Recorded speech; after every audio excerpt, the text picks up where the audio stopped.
President Cyril Ramaphosa of South Africa has urged Vladimir Putin of Russia to put an end to the conflict in Ukraine. As part of a peace mission with 6 other African nations, Mr. Ramaphosa met Mr. Putin on Saturday in St. Petersburg. Volodymyr Zelensky, the president of Ukraine, informed the group on Friday that he would not engage in negotiations with Russia so long as it was occupying Ukrainian territory. Putin informed the African leaders that Ukraine has consistently rejected dialogue.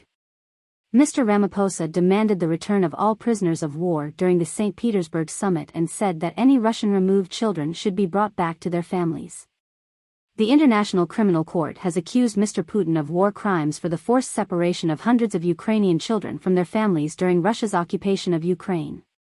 Mr. Putin interrupted the African group as they demanded that the children be returned to their families, saying that Russia was guarding the children. Children are precious. Their lives and health were saved when we evacuated them out of the area of battle, he claimed. The UN claimed to have proof of the unlawful immigration of hundreds of children from Ukraine to Russia.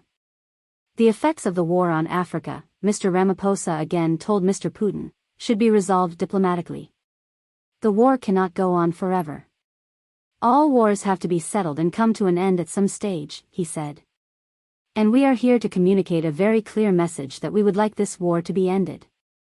The shipment of fertilizer from Russia and grain from Ukraine have both been significantly hampered by the war, which has primarily impacted African countries and exacerbated global food shortages.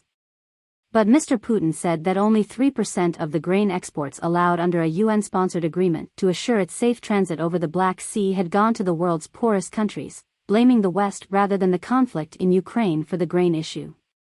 Russia has repeatedly complained that Western sanctions are restricting its own agricultural exports. Kremlin spokesman Dmitry Peskov said there were no grounds for extending the grain deal, because, so far what we were promised has not been done. Mr. Putin praised what he described as Africa's balanced position on the war, which Russia continues to call a special military operation. The shipment of fertilizer from Russia and grain from Ukraine have both been significantly hampered by the war, which has primarily impacted African countries and exacerbated global food shortages.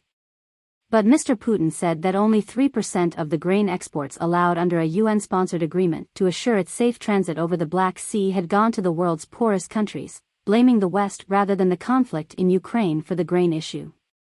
The composition of the African delegation, which includes delegates from South Africa, Egypt, Senegal, Congo-Brazzaville, Comoros, Zambia, and Uganda, was chosen for its diversity and balance, with members from various African regions and conflicting perspectives.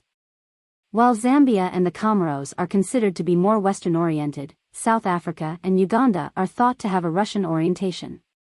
Senegal, Congo-Brazzaville, and Egypt have mostly maintained their neutrality. Most African nations have viewed the conflict as a clash between Russia and the West.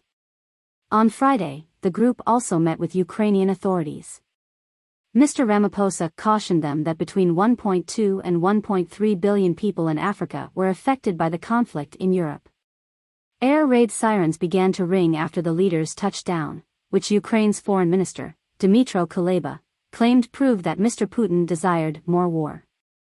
Mr. Zelensky informed the delegation that securing the release of political prisoners detained by Russia would be an important result of your mission during their meeting. Counting the war dead in Russia. Maps of Ukraine show modest counteroffensive gains. The conference takes place while tensions between Russia and Ukraine are at an all-time high as Ukraine initiates its counteroffensive close to the Bakhmut area. Although Ukraine claimed it had retaken around 100 square kilometers of ground on its southern front, Russia stated the counteroffensive had failed.